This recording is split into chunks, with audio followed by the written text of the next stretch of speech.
In this video, traders, we're going to look at CoreSpreads Australia Smart News Service. Stay tuned.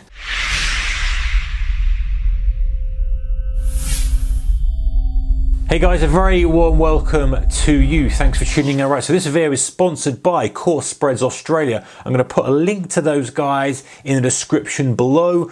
Go and check them out for your spread trading needs. But in this video, I want to look at their new, relatively new, also it depends on you watching this video, but an email was sent out probably 3 or 4 weeks ago to account holders, probably demo account holders as well. But it's basically a new offer that they have that's related to news. So this is a new thing that they're doing.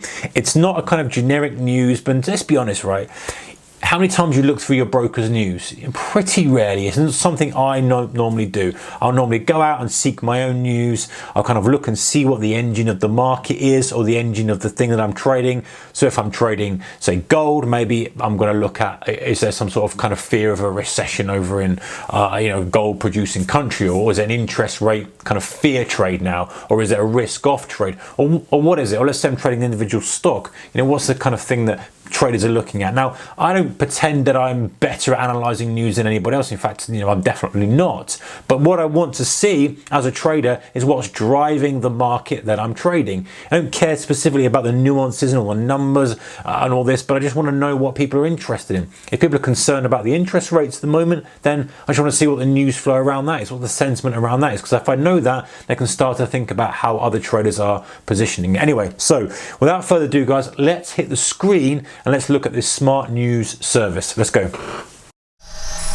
All right, guys, so once you're logged into your trading account, there is a button up here that says My Smart News. You go up and you hit that and it'll open My Smart News in a new tab or new window, depending how you've got it configured. Okay, so let's have a look. This is the core of the news area. No pun intended. This is the core area that we're looking at. So on the left hand side, we've got our menu, global equity view, my watch list, economic events, trading opportunities. We'll go and look at those in a second. Now, this is the place that you enter in. And global equity view, as you would expect, is kind of a look at all the top news around the globe.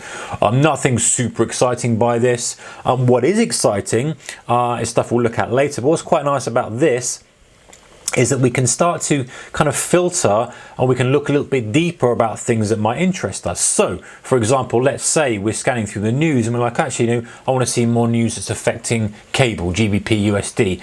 I can put that and it's going to now easily show me stuff that's only relevant or might impact cable. So it's going to be stuff like mortgage lending here, jobs. We can see an outlook here. We can see all sorts of stuff that could affect that. So we only see stuff that's interesting to us. Let's go back to the kind of global view for a second. So that's a nice way to do it. So this is nothing exciting, nothing kind of revolutionary here. This is just a good way of seeing what's going on. Now, this is where it starts to get interesting. What we can do is we can start to either click on something on the kind of market that's potentially going to be impacted by news, if we want to go that way, or we can reverse it and go, right, I only want to see news that's maybe going to impact Facebook, let's say. I'm a Facebook trader, I want to trade Facebook, or I'm in a position in Facebook. What's going on with Facebook? So very quickly we can see an aggregate from different news, from Reuters, from CNET, from Yahoo, etc. And we can see snippets of what's happening just related to Facebook. So we've got stuff about obviously content moderation, privacy, Russia, etc., as we would expect. Now, if it was a very heavy news day on Facebook, we're going to see it themed in one direction. Maybe it's earnings, maybe it's something about some sort of court ruling. And so we can start to see what's going on. And at the end of the video, I'm going to talk to you perhaps about how we could develop that into a trading opportunity. But for now, let's just look at some of the features. So we're in Facebook, and we've got an additional kind of menu here, if you like, here, or tabs, if you like, on this page. We can go top stories, so we can start to filter these by the kind of most frequently read or the most popular articles. Again, the most popular one is something about fake Bitcoin ads, so we know that this is kind of something going on with Facebook at the moment about what ads they're presenting. Then we've got smart news. Now, smart news is where we get a bit more interesting, because now we can see not only the news articles, but we can see tweets as well from verified accounts like CNBC, like Bloomberg, some individuals, etc.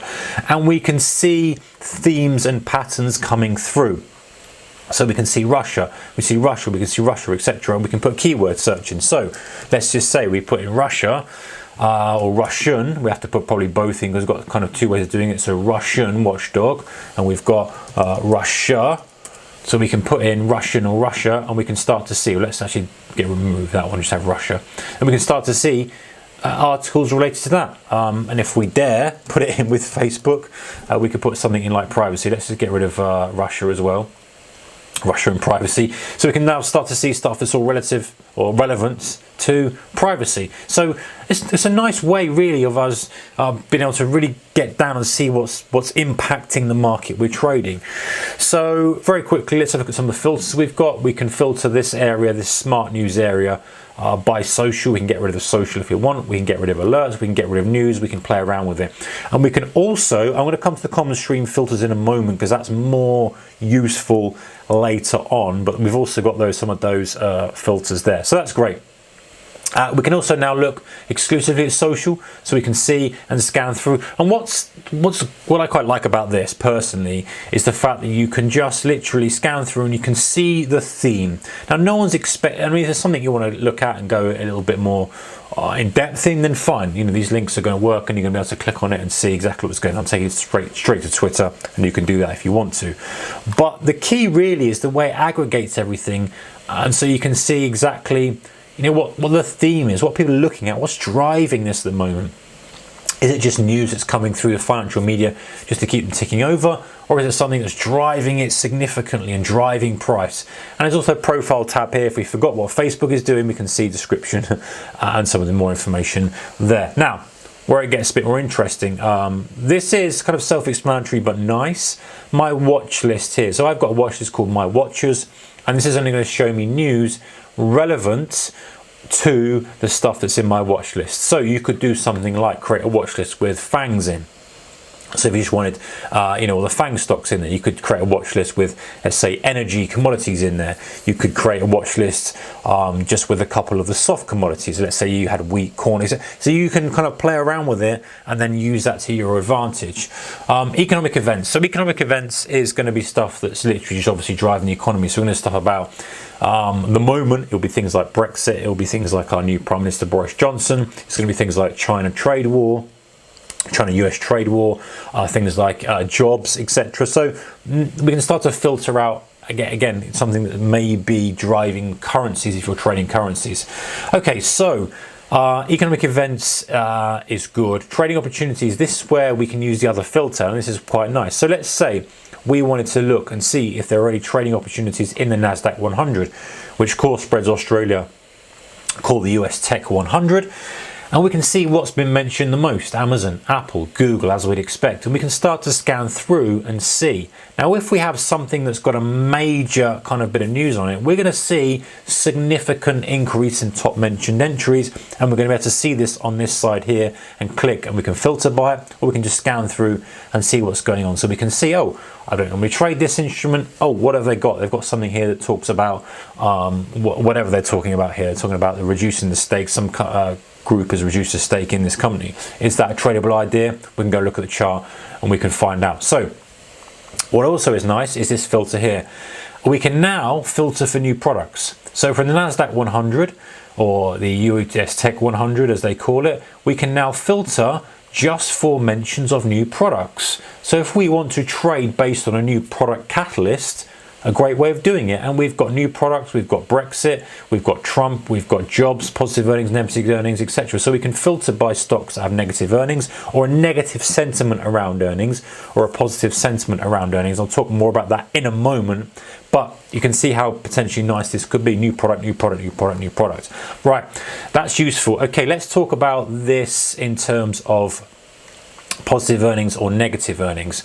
Okay, so if we went to, let's go to the US 500 here, and let's go to the filter, and let's put on, for example, once it loads up, our negative earnings. Okay, so now we just have literally stuff that's talking about negative earnings, and we've got this company, this company, this company, etc. Okay, so what we could do here is we can see companies with negative earnings or companies with positive earnings. We can either do it that way, or we can do it kind of via the broader screener.